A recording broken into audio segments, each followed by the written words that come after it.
Bismillahirrahmanirrahim. Assalamualaikum warahmatullahi wabarakatuh. Innal hamdalillah nahmaduhu wa nasta'inu wa nastaghfiruh wa na'udzu billahi min shururi anfusina wa min sayyiati a'malina may yahdihillahu fala mudhillalah wa may yudlil fala hadiyalah.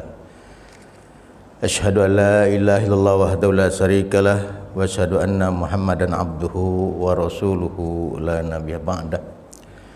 Allahumma shalli wa sallim ala Muhammadin wa ala alihi wa sahbihi ajmain, amma ba'd. Ittaqullaha haqqa tuqatih wa la tamutunna illa wa antum muslimun. Bapak dan Ibu jamaah yang dimuliakan Allah, syukur alhamdulillah kita panjatkan kehadirat Allah Subhanahu wa taala yang telah melimpahkan rahmat dan karunia kepada kita, sehingga pada kesempatan hari ini kita dapat melaksanakan pengajian yang sudah rutin dilaksanakan di masjid kita ini. Mudah-mudahan pertemuan kita akan mendapatkan rahmat dan maghfirah Allah Subhanahu wa taala. Bapak Ibu yang berbahagia, kita akan membahas berkaitan dengan benarkah Nabi Ibrahim itu membawa agama Yahudi, Nasrani, dan Islam.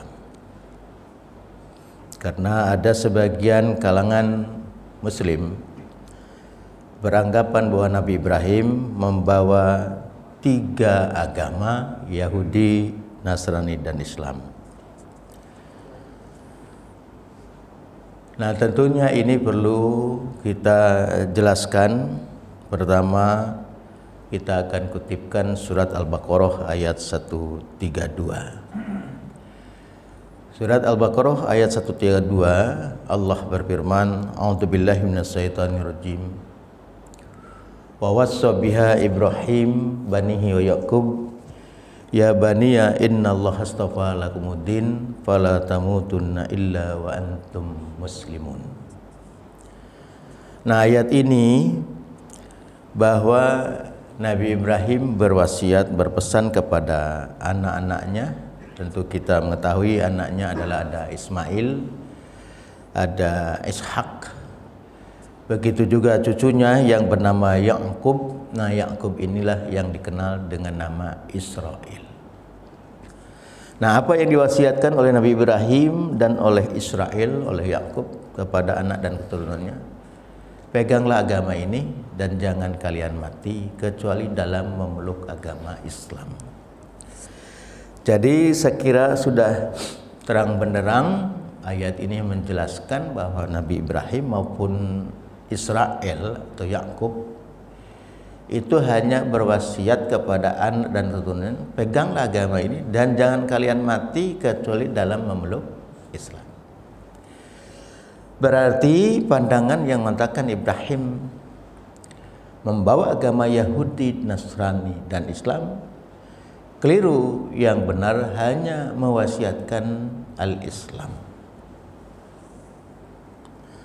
Nah, kalau melihat sejarah Nabi Ibrahim, memang sosok Nabi yang diakui oleh 3 agama. Itu betul. Bahwa Nabi Ibrahim itu diimani oleh 3 agama, oleh Yahudi, Nasrani, dan Islam. Orang Yahudi menyebut Ibrahim dengan sebutan Abram atau Abraham. Nah, orang Nasrani karena mengikuti kitabnya Yahudi, namanya juga pakai nama Abraham. Karena Yahudi dan Nasrani sama-sama mengimani kitab perjanjian lama yang di dalamnya ada kitab Taurat dan kitab nabi-nabi, termasuk kitab Majamir atau Mazmur, itu diimani oleh Yahudi. Nah, Yahudi menolak kitab perjanjian baru yang di dalamnya ada kitab-kitab seperti yang disebut kitab atau karangan Injil karangan Matius, Markus, Lukas, dan Yohanes. Karena itu diimani oleh Kristen, merupakan kitab suci bagi umat Kristen. Nah, Yahudi tidak mengimani perjanjian baru yang ada surat-surat Paulus di dalamnya. Sementara umat Islam berdasarkan Al-Quran konsisten kita beriman kepada Nabi Ibrahim. Nabi Ibrahim dikenal dalam pandangan Islam sebagai bapa para nabi. Nah, di Yahudi dan Nasrani mengimani Ibrahim sebagai bapa orang yang beriman. Saya akan menerangkan terlebih dahulu bahwa Nabi Ibrahim itu kita tahu mempunyai seorang istri bernama Sarai atau Siti Sarah. Siti Sarah sudah lanjut usianya, belum punya anak. Tapi Ibrahim sebagai suaminya ingin punya anak untuk melanjutkan risalah tauhid, risalah Islam. Bagaimana ini? Lihat istri sudah tua, belum punya anak. Siapa yang akan melanjutkan risalah tauhid, risalah Islam ini? Maka Nabi Ibrahim mengharapkan punya keturunan untuk melanjutkan risalah tauhid. Sang istri yaitu Siti Sarah ini menawarkan kepada sang suaminya yaitu Ibrahim untuk menikahi seorang wanita bernama Hagar yang dalam Islam namanya Siti Hajar. Nah, ternyata setelah nikah dengan Siti Hajar itu, harapan Ibrahim kan berdoa Nabi Ibrahim, Rabbi habli minas solihin. Ya Allah, anugerahkanlah kepadaku anak yang soleh. Ternyata yang mengandung duluan yaitu Siti Hajar. Jadi nampaknya orang yang susah punya anak itu harus dipancing dulu. Ya. Nah, jadi Siti Sarah ini kan istri pertamanya Nabi Ibrahim. Jadi begitu suaminya nikah dengan Siti Hajar, maka Nabi Ibrahim dikabulkan punya anak lewat istri yang kedua, lahirlah namanya Ismail. Mana bukti kelahiran Ismail? Di dalam kitab Taurat Yahudi yang diimani oleh dua agama Yahudi dan Nasrani itu ada di dalam kitab Kejadian pasal 16 ayat ke-16. Ketika Ismail lahir, usia Abraham 86 tahun. Nah, kitab Kejadian itu masuk bagian daripada kitab Taurat Yahudi dan Nasara itu. Jadi lahirlah Ismail. Nah, 14 tahun kelahiran Ismail, ternyata Siti Sarah pun akhirnya mengandung. Lahirlah namanya Ishak. Nah, dalilnya ada di kitab Yahudi itu, kitab Kejadian pasal 21 ayat 5, ketika Ishak lahir usia Abraham 100 tahun. Jadi selisih berapa tahun? Lahir Ismail 86 tahun ayahnya itu. Lahir Ishak 100 tahun, berarti selisih berapa? Selisih 14 tahun. Nah, sampai di sini Yahudi, Nasoro, Islam sama, belum ada perbedaan. Nah, kemudian ada perintah kepada Ibrahim itu dari Allah untuk mengorbankan anak yang dia sayangi. Maka beratlah ujian Ibrahim tentunya kan. Ingin punya anak, begitu dikabulkan punya anak, diuji oleh Allah untuk apa? Untuk dikorbankan. Nah, ternyata di kitab Yahudi itu ada di dalam kitab Kejadian pasal 22 ayat kedua. Wahai Ibrahim, korbankanlah anakmu yang tunggal itu yang engkau kasih, yakni Ishak. Nah, di sini ya. Korbankanlah anakmu yang tunggal, yakni Ishak. Nah, ini yang jadi perkara di sini. Kok yang dikorbankan yang tunggal namanya Ishak? Padahal Ishak itu lahirnya kedua. Kalau dia lahir setelah Ismail, berarti Ishak ini tidak pernah jadi anak tunggal. Karena yang tunggal itu pasti anak yang baru satu. Siapa kalau gitu? Ya Ismail. Nah ini terjadi tahrif. Jadi aslinya itu tentu. Nah makanya di sini Muslim berpandangan yang dikorbankan itu Ismail, Yahudi Ishak. Bantahan yang kedua, selain surat Al-Baqarah ayat 132, Bapak Ibu lihat surat ketiga ayat 67. Maka Ibrahim Yahudian wala Nasranian walakin kana hanifan muslima wa ma kana minal musyrikin. Ibrahim bukan Yahudi, bukan pula Nasrani, melainkan Ibrahim yang hanif, yang lurus, dan Ibrahim seorang muslim dan tidak apa? Tidak menyekutukan Allah. Ini bantahan kedua. Dan asbabnya turun ayat ini berkaitan dengan rahib Yahudi dengan kaum Nasara itu dari Najran, kaum Nasrani dari Najran. Mereka saling berdebat tentang agama Ibrahim. Kata Yahudi, kata rahib Yahudi, Ibrahim beragama Yahudi. Kata orang Nasrani dari Najran, Ibrahim beragama Nasrani. Nah mereka berdebat di hadapan Rasulullah. Turunlah surat Al-Imran ayat 67. Maka Ibrahim Yahudian wala Nasranian walakin kana hanifan muslima wa ma kana minal musyrikin. Ibrahim bukan Yahudi, bukan pula Nasrani, melainkan yang hanif, yang lurus, dan Ibrahim seorang muslim dan tidak termasuk orang yang musyrik. Nah, udah dua bantahan Quran. Jadi Nabi Ibrahim tidak pernah membawa agama Yahudi, Nasrani, dan Islam. Yang benar hanya membawa agama Islam. Karena agama Islam itu agama yang dibawa oleh seluruh para nabi. Jadi seluruh para nabi, para rasul yang diutus oleh Allah, agamanya satu, yaitu Islam. Ciri akidah Islam mengajarkan akidah tauhid. Apa itu akidah tauhid? Mengajaran mengesahkan Allah yang tunggal itu. Makanya selalu para nabi menyuruhkan kepada kaumnya, nabi-nabi sebelum Nabi Muhammad itu kan, itu diutus oleh Allah hanya kepada bangsa tertentu, kaum tertentu, maka panggilannya ya kaumku.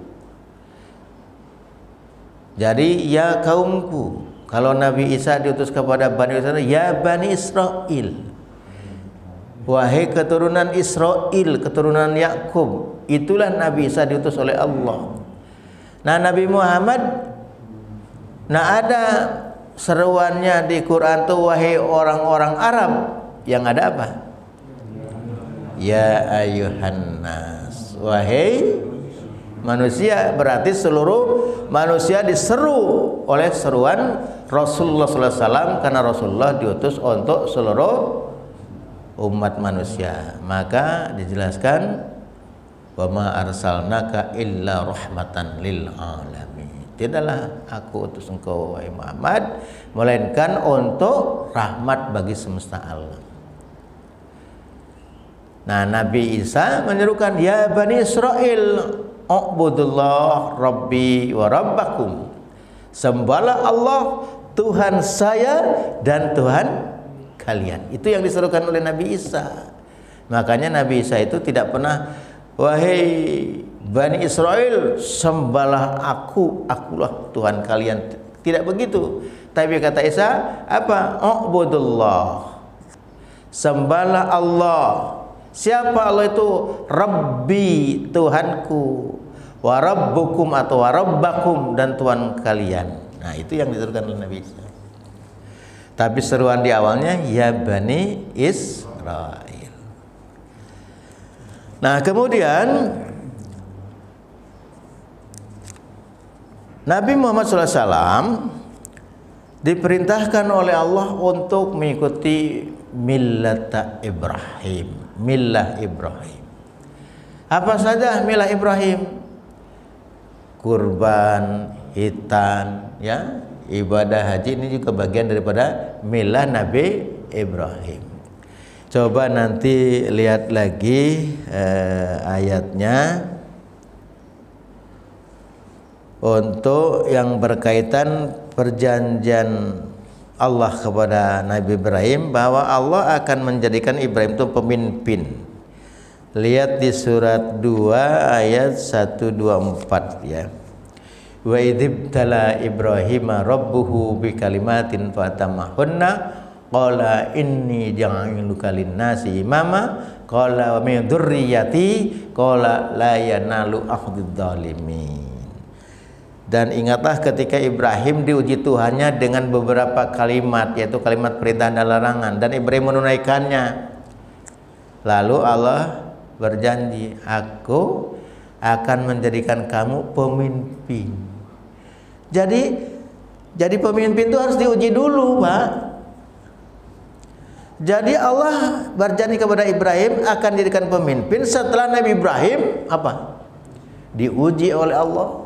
Dia mampu melaksanakan perintah Allah dan mampu menghadapi persoalan. Nah, ini yang pemimpin itu harus begitu, diuji dulu. Ini belum teruji aja udah jadi pemimpin, ya.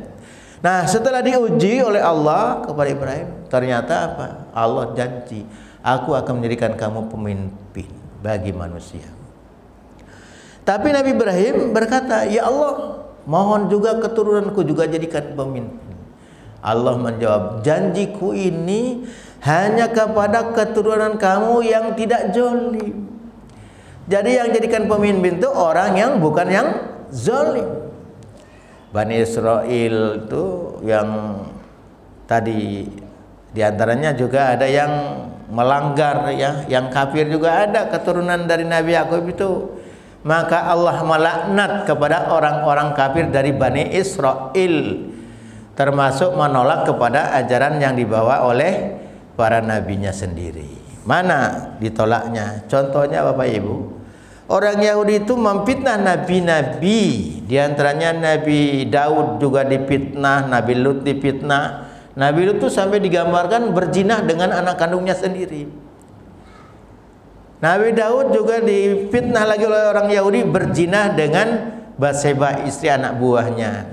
Maka lihat surat 5 ayat 78, lu'inal ladzina kafaru mim bani Israil ala lisani Daud wa Isa bin Maryam dzalika bima asawkanu yang tadun. Telah dilaknat, telah dikutuk orang-orang kafir dari keturunan Israel lewat lisan Daud dan lisan Isa putra Maryam, karena mereka melampaui batas. Jadi Nabi Daud, Nabi Isa mengkutuk, melaknat orang-orang kafir dari Bani Israel. Ya, memfitnah Nabi Daud. Makanya jangan heran, Pak, kalau orang banyak di kalangan ahlul kitab melecehkan Nabi Muhammad. Begitu mereka melecehkan Nabi-Nabi. Bahkan orang dikenal yang namanya Yahudi itu adalah pembunuh para nabi. Siapa yang nabi yang ditebas oleh Yahudi itu? Nabi Yahya itu ditebas lehernya oleh orang Yahudi. Maka orang Yahudi berusaha juga untuk membunuh Nabi Isa alaihissalam, tapi Nabi Isa oleh Allah diselamatkan. Tapi orang yang mengatakan, kami telah membunuh Isa al-Masih Rasul Allah. Apa kata Allah? Lihat surat An-Nisa ayat 157. Wa ma qataluhu wa ma salabu walakin sabiyalahu. Isa itu tidak mati dibunuh dan tidak mati disalib. Diselamatkan oleh Nabi Isa, oleh Allah Nabi Isa itu. Jadi dari situ Bapak Ibu, ya, maka sangat jelas sekali. Nah, keturunan Nabi Ibrahim itu ada jadi nabi, jadi rasul, dan ternyata Nabi Ismail punya anak 12. Anak yang 12 dari Nabi Ismail ini semuanya jadi raja. Maka yang 12 ini disebutlah Bani Ismail, yang sekarang lebih dikenalnya bangsa Arab. Ini sudah diterangkan dalam buku saku ini ada bagannya. Ini anak-anak Nabi Ismail 12. Ternyata semuanya jadi raja. Makanya negara Saudi itu negaranya negara apa? Kerajaan. Disitulah ada raja-raja. Jadi kesimpulannya dari Nabi Ibrahim itu ada Bani Israel, ada juga Bani Ismail. Ini dua-duanya keturunan dari Nabi Ibrahim. Jadi karena Quran itu menjelaskan pertama fungsinya sebagai musaddiq, membenarkan kepada kitab-kitab yang Allah turunkan sebelumnya. Yang kedua, Quran punya fungsi sebagai muhaimin, mubayyin. Jadi yang kedua punya fungsi Quran itu sebagai korektor, mengoreksi apa-apa yang terjadi penyimpangan terhadap kitab-kitab sebelumnya, dikoreksi. Juga mubayyin, memberikan penjelasan apa-apa yang diperselisihkan, dijelaskan oleh Quran. Maka Quran itu adalah kitab suci yang sempurna dan paripurna. Quran sebagai petunjuk hidup. Kata Nabi apa? Sinarilah rumah-rumahmu dengan bacaan Al-Quran. Mari kita tutup kaji kita. Subhanakallahumma wa bihamdika asyhadu an la ilaha illa anta astaghfiruka wa atubu ilaik. Assalamualaikum warahmatullahi wabarakatuh.